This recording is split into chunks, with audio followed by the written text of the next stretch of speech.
우리 성도님들의 신앙은 날로 깊어지고 성숙한 신앙이 되어야 하는 것입니다. 이 코로나 팬데믹이 점점 길어지면서 더욱더 절실해지는 것이 뭐냐면, 우리의 신앙이 견고해져야 되겠다. 나의 믿음이 날로 깊이와 넓이와 높이가 더해지는 그러한 신앙이 되어지겠다 하는 것입니다. 여러분, 우리가 살고 있는 이 마지막 때에 지금은 알곡과 쭉정이를 나누는 시대가 되어지고 있는 것을 느낍니다. 정말 우리 성도님들의 신앙은 알곡 신앙이 되시기를 축원합니다. 이 알곡 신앙은 열매가 맺어지는 신앙이에요. 그래서 나의 신앙이 지금 어떠한가 점검해 봐야 될 때가 바로 이때다 하는 것입니다. 특별히 이 코로나 팬데믹으로 점점 이 신앙생활이 침체되어지고 어려워지는 이런 시대가 되어져 가고 있습니다. 언제 이 코로나 팬데믹 끝날지 모를 만큼 자꾸 변이 바이러스가 생겨진다는 뉴스들이 들려오고, 또 이 사회가 불안해져 가는 상황 속에서 우리의 신앙은 어때야 되느냐? 우리의 신앙은 더욱더 주님께 가까이 하고, 나의 신앙이 하나님이 보실 때 정말 아름다운 성숙한 믿음의 삶이 되어야 될 줄로 믿습니다. 특별히 정말 오늘 이 말씀은 바로 주님의 임재를 경험할 수 있는 그러한 삶이 될 것을 말씀하고 있어요. 여러분, 이 신앙생활은 참 훈련이 필요합니다. 특별히 이 감사 훈련이 얼마나 중요한지 모릅니다. 또 예배 훈련이 너무너무 중요한 거예요. 이스라엘 백성들을 애굽 땅에서 하나님께서 이끌어내셔서 이제 광야에서 훈련을 시켰습니다. 그것은 바로 감사 훈련이었어요. 하나님께서 광야에서 십계명을 주시고 또 성막을 지켜 하셨습니다. 그리고 하나님께서 주일을, 안식일을 지키게 하셨습니다. 그리고 많은 절기와 그리고 제사를 허락하셨습니다. 그 모든 것을 다 종합하면 하나님께 감사하는 거예요. 그래서 하나님께 감사할 때 이어지는 것이 바로 찬양입니다. 그래서 하나님께 감사하고 찬양을 올려드릴 때 우리 주님께서 친히 임재하셔서 놀라운 은혜를 주시는 것입니다.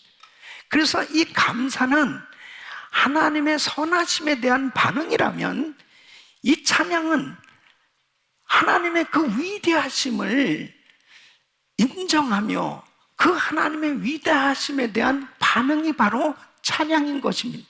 그래서 우리가 감사하고 찬양할 때 하나님께서 친히 기뻐 받으시고 놀라운 은혜를 주시는 줄로 믿습니다.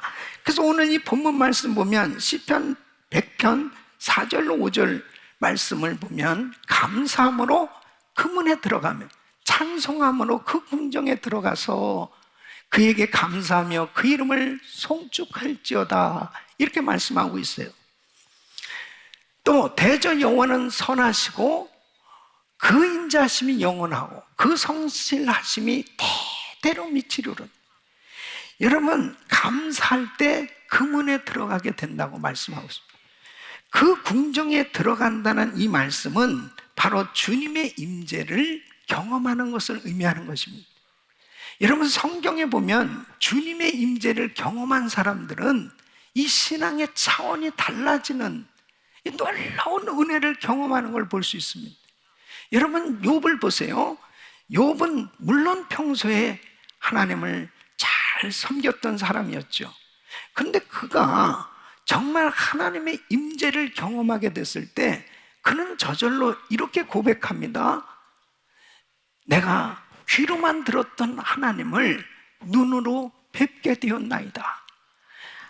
하나님의 그 임재하심을 경험하면서 그의 모든 삶의 어려운 것들이 다 회복되어졌던 것을 볼 수 있습니다. 다니엘은 어떻습니까? 다니엘은 금식기도 하는 가운데 천사가 나타나서 그에게 앞으로 될 일들을 보여주는 거예요. 그는 기도 응답받는 것에 대해서 놀라운 영적 경험을 하게 된 것을 기록하고 있습니다. 하나님의 임재를 경험한다는 것은요, 바로 우리 신앙이 이 땅에 육신을 가지고 살고 있지만 영적 세계를 경험하는 거예요. 그래서 이사야 선지자는 성전에서 기도하다가 하나님께서 하늘 보좌에 앉으신 바로 그 하나님을 만나게 되죠. 천사들이 하나님을 찬양하는 모습을 보면서 하나님의 부르심, 사명을 받게 되는 것을 볼 수 있습니다. 놀라운 하나님의 임재를 경험할 때 그의 생애는 변화를 받게 되었습니다. 여러분, 사도 바울도 3층 천을 경험합니다. 이 천국을 경험한 거예요. 그리고 그는 완전히 변화받아 정말 그 천국의 소망을 가지고 살아갔다는 것을 볼 수 있습니다. 사도 요한도 역시 그는 밤모섬에서 앞으로 될 놀라운 일들을 모두 다 계시로 받게 됩니다. 이와 같이 하나님의 임재를 경험하면 신앙의 차원이 달라지는 것입니다. 우리 사랑하는 성도님들, 여러분들은 정말 하나님의 임재를 경험하며 신앙생활할 수 있기를 예수 이름으로 축원합니다. 하나님의 임재를 경험하는 것은 바로 이 감사하고 찬양할 때 우리 주님께서 하늘문을 여시고 주님이 친히 임재하셔서 역사하시는 것을 말씀하고 있습니다. 그래서 골로새서 3장 16절 보면 그리스도의 말씀이 너희 속에 풍성히 거하여 모든 지혜로 피차 가르치며 권면하고 시와 찬미와 신령한 노래를 부르며 마음에 감사함으로 하나님을 찬양하고, 그래서 우리의 찬양이 이 감사와 함께 하나님을 높여드릴 때 우리 주님께서 친히 임재하셔서 역사해 주시는 것입니다. 히브리서 13장 15절 말씀 보면 이러므로 우리가 예수로 말미암아 항상 찬미의 제사를 하나님께 드리자. 이는 그 이름을 증거하는 입술의 열매니라 그랬습니다. 그래서 하나님 앞에 이 감사하며 찬양할 때 하늘문이 열리고 주님께서 역사하시는 이 영적 세계가 열려지는 것입니다. 이런 은혜가 우리 성도님들에게 임하기를 축원합니다. 정말 우리의 신앙이 낮은 물가에서 육신적인 것만을 향해서 살아가는 그런 삶이 아니고 저 영원한 천상, 천국을 바라보면서 이 천상을 경험하면서 살 수 있는 이런 하나님의 임재를 경험할 수 있는 이런 은혜의 삶이 되시기를 축원합니다. 천상의 예배를 경험하고, 그리고 우리의 신앙이 정말 주님의 임재를 경험하며 사는 것이 참으로 중요한, 오늘 이 말씀을 들으시면서 우리 성도님들이 정말 주님의 임재를 날마다 경험하며 하나님께서 주시는 그 은혜 가운데 천상의 예배를 경험하는, 그리고 주님께서 부으시는 은혜로 날마다 복된 삶이 되시기를 축원합니다. 그 첫째는 찬양은 하나님이 우리를 구원하신 목적이다 하는 것을 분명히 이해하셔야 됩니다. 여러분, 이사야서 43장 21절 말씀 보면 이 백성은 내가 나를 위하여 지었나니 나의 찬송을 부르게 하려 함이니라. 여러분, 하나님께서 인생을 지으신 목적이 뭐냐? 우리를 통해서 찬송을 받으시기 위함입니다. 우리를 통해서 영광을 받으시기 위함입니다. 그래서 우리가 하나님을 찬양하는 것은 곧 이 세상에 존재하는 목적을 성취하는 거예요. 그렇기 때문에 찬양할 때 하나님이 그렇게 기뻐하시는 것입니다. 바로 우리가 찬양할 때 하나님께서 영광을 받으시기에 찬양하는 사람은 행복한 삶이 되는 거예요. 예? 여러분, 다윗은 늘 찬양하는 삶을 살았습니다. 그래서 시편 35편 28절에 보면 나의 혀가 주의 의를 말하며 종일토록 주를 찬송하리이다. 다윗은 늘 찬양하는 삶이었습니다. 그 그가 참으로 그렇게 핍박을 당하고 시험과 환난을 당하고 이루 말할 수 없는 고통 가운데서도 다윗은 항상 찬양했습니다. 그렇기 때문에 다윗은 참된 예배자였고 주님의 임재를 경험하니까 주님께서 친히 임재하셔서 그와 함께 하셨고 그의 모든 어려운 환경 가운데서도 하나님께서 그를 구원하셨고 승리할 수 있도록 은혜 주신 줄로 믿습니다.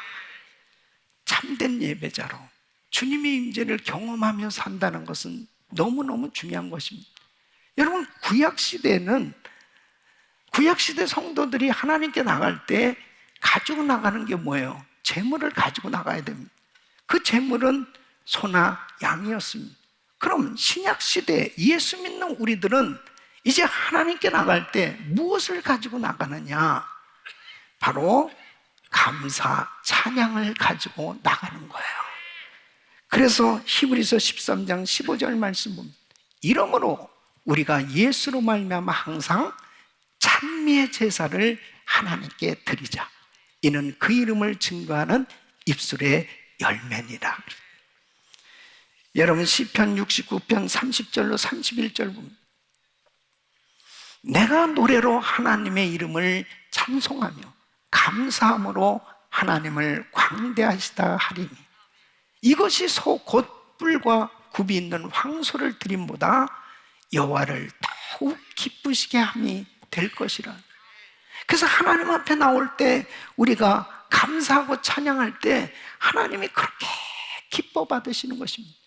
그리고 주님이 친히 임재하셔서 역사하시는 줄로 믿습니다. 우리 사랑하는 성도 여러분, 찬양하는 삶이 되어야 돼요. 찬양할 때 바로 하나님이 참으로 기뻐하시는 그런 인생이 되는 줄로 믿습니다. 두 번째는 성도의 찬양 가운데 주님이 거하신다는 사실을 아셔야 됩니다. 여러분, 시편 22편 3절 말씀 보면 이스라엘의 찬송 중에 거하시는 주여 주는 거룩하시니이다. 주님께서 하나님의 백성들, 하나님의 자녀들이 찬양을 올려드릴 때 이제 보좌를 베푸시고 우리 주님이 왕으로 임재하시는 것입니다. 그래서 찬양을 올려드릴 때 바로 우리 주님의 임재로 들어가는 길이 되는 거예요. 그 찬양은 바로 하나님을 만날 수 있는 그 통로가 되는 거죠. 그래서 하나님의 자녀들이 찬양 올려드리면 우리 주님께서 그 찬양을 받으시기 위해서 임재하신다는 사실이에요. 우리 성도님들은 하나님 앞에 감사하고 찬양을 드리면서 그 주님이 친히 임재하셔서 역사하시는 것을 경험할 수 있기를 바랍니다. 그래서 시편 50편 23절 말씀 보면 감사로 제사를 드린 자가 나를 영화롭게 하나니 그 행위를 옳게 하는 자에게 내가 하나님의 구원을 보이리라 그랬습니다. 여기서 이 감사는 바로 이 찬양의 의미로도 되어 있는 거예요. 그러니까 찬양을 하나님 앞에 예배할 때 올려드릴 때 우리 주님께서 친히 영광을 받으시고 주님께서 은혜를 베푸신다는 뜻이에요. 그러므로 찬양은 어려울 때도 해야 되는 것입니다. 힘들 때도 해야 되는 거예요. 고통스러운 일이 있을 때도 해야 되는 거예요. 우리의 삶 가운데 절망스러운 상황 가운데 너무 힘들고 어려워도 찬양은 해야 되는 거예요. 그래서 시편 149편 5절로 8절 말씀 보면 성도들은 영광 중에 즐거워하며 저희 침상에서 기쁨으로 노래할지어다. 그 입에는 하나님의 존영이요 그 수중에는 두 날 가진 칼이로다. 이것으로 열방에 보수하며 민족들을 벌하며 저희 왕들은 사슬로 저희 귀인은 철고랑으로 결박하고 이렇게 말씀하고 있습니다. 자, 하나님께서 우리 입술에 뭘 둬요? 존영을 두며 그랬습니다. 이 하나님의 존영을 두는데 존영은 히브리어로 로맘이라는 이 단어는 바로 영광이라는 의미가 있습니다. 그러니까 하나님께 영광을 돌리는 자, 이 존영을 킹 제임스 버전에는 high praise, 이 높은 찬양이라고 번역하고 있어요. 그러니까 하나님께 영광을 돌리는 차원 높은 찬양을 우리 입에 두었다는 말씀이에요. 그래서 성도가 하나님 앞에 이렇게 찬양을 올려드리고, 그리고 그 손에는 뭐가 있다고요? 두 날 가진 칼이 주어졌다는 거예요. 이것은 하나님이 주신 권세입니다. 그러니까 하나님 앞에 하나님의 이름을 높여드리고 하나님의 영광을 높이는 차원 높은 찬양을 부르면서 믿음으로 두 날 가진 칼을 가진 이 권세를 가지고 나갈 때 바로 여기에 열방과 그 나라는 바로 흑암의 세력의 왕인 사탄을 의미하는 거예요. 이 악의 영을 의미하는 겁니다. 그러니까 하나님의 백성들이 하나님의 영광을 위해서 하나님의 이름을 높여드리면서 찬양하며 나갈 때 이 악한 영들이 떠나간다는 얘기예요. 그러니까 여러분, 귀신을 쫓을 때 찬양하면 귀신이 떠나가는 거예요. 악의 영들이 떠나가는 거예요. 그러니까 예수 믿고 성령으로 거듭난 성도에게 어마어마한 권세가 주어진 겁니다. 우리가 찬양한다는 것은요, 이건 어마어마한 사건이에요. 하나님 앞에 찬양을 올려드릴 때 하나님의 권세가 우리와 함께 하시면서 주님이 친히 임재하시니까 악한 영들이 떠나가는 거예요. 존 고셋이라는 세계적인 찬양 사역자가 있습니다. 그의 부인 이 조이는 원래 목사님 딸이에요. 그 교회에서 늘 찬양하고 그러면서 그 교회에서 반주도 하고 그렇게 섬겼는데, 어느 날부터 이 마귀가 계속 짓누르는 이러한 그 영적인 체험을 합니다. 그러면서 이 마귀가 귀에다 대고 너는 21살까지밖에 못 살아. 너는 21살까지. 야, 이렇게 계속 너 21살 되면 죽어. 이렇게 마귀가 계속 괴롭히는 거예요. 그러니까 어느 날부터 앓기 시작합니다. 우울증에 걸렸습니다. 그래서 신경 안정제도 먹고 병원도 다니고 막 해도 치료되지 않는 겁니다. 어느 날 예배를 드리는데 이 조이에게 성령님께서 강력하게 마음의 말씀을 하시는 거예요. 조이, 마음을 다하고 정성을 다해서 하나님을 찬송해라. 너 형식적으로 찬양하지 말고 진심으로 하나님을 찬양하라. 강력하게 그 마음에 성령께서 말씀을 주신 이 조이는 그 순간에 전율을 느끼면서 그 하나님을 찬양하는데 이 마귀가 떠나가는 거예요. 그리고 깨끗함을 받고 자유함을 얻고, 그리고 부부가 마음껏 찬양하면서 찬양이 이렇게 능력이 있구나. 그 찬양의 능력을 경험하고 난 다음에는 찬양할 때마다 하나님의 거룩한 성령님이 임재하셔서 역사하시는 이러한 은혜를 경험한 그런 놀라운 사역자가 된 거예요. 사랑하는 성도 여러분, 찬양의 능력이 있습니다. 찬양할 때 주님이 임재하셔서 역사하신 줄 믿습니다. 그러니까 절대로 우리 성도들이 건성으로 찬양하지 말고 전심을 다해서 찬양하시길 바랍니다.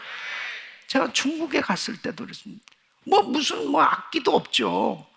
그냥 초속교회 성도들이 모였는데 그냥 찬송을 하는데 찬송이 기도예요, 기도. 그냥 절규하면서 그렇게 전심으로 찬양하니까 그냥 주님이 임재하셔서 다 역사하시고 다 치유 회복되는 역사들이 일어납니다. 찬송 가운데 주님 거하시는 줄로 믿습니다. 자, 세 번째는 어떤 방법으로 찬양해야 되느냐 하는 거예요. 여러분, 찬양은 하나님의 말씀대로 해야 되는 거죠. 이 시편에 보면 10가지로 찬양하는 모습이 우리에게 분명히 보여주고 있습니다. 그 첫째는 노래로 하는 찬양. 여러분 대부분 노래로 하는 찬양을 하고 있는 거죠. 이 시편 104편 33절 보면 나의 평생의 여호와께 노래하며 나의 생존한 동안 내 하나님을 찬양하리로다. 자, 말로 고백하는 찬양이 있어요. 시편 145편 21절 내 입이 여호와의 영예를 말하며 모든 육체가 그의 성호를 영영히 송축할지로다. 외침으로 하는 찬양이 있습니다. 시편 32편 11절 말씀 우리 같이 읽습니다. 시작. 너희 의인들아 여호와를 기뻐하며 즐거워할지어다. 마음이 정직한 너희들아 다 즐거이 외칠지어다. 아멘. 또 손을 들고 하는 찬양입니다. 시편 143편 6절 말씀 주를 향하여 손을 펴고 내 영혼이 마른 땅같이 주를 사모하나이다. 여러분 손을 들고 찬양을 합니다. 또 다섯 번째는 악기로 하는 찬양 시편 150편 3절 나팔 소리로 찬양하며 비파와 수금으로 찬양할지어다. 이 악기를 가지고 참 찬양하는 거 굉장히 귀한 거예요. 또 여섯 번째는 손뼉을 치는 찬양입니다. 시편 47편 1절 말씀 너희 만민들아 손바닥을 치고 즐거운 소리로 하나님께 외칠지어다. 어떤 사람이 교회에서 왜 박수를 치고 그래? 그러다가 이 시편 47편 1절에 깨졌다는 얘기 아니에요? 예? 손바닥을 치며 박수 치면서 찬양하는 것은 정상입니다, 여러분. 예?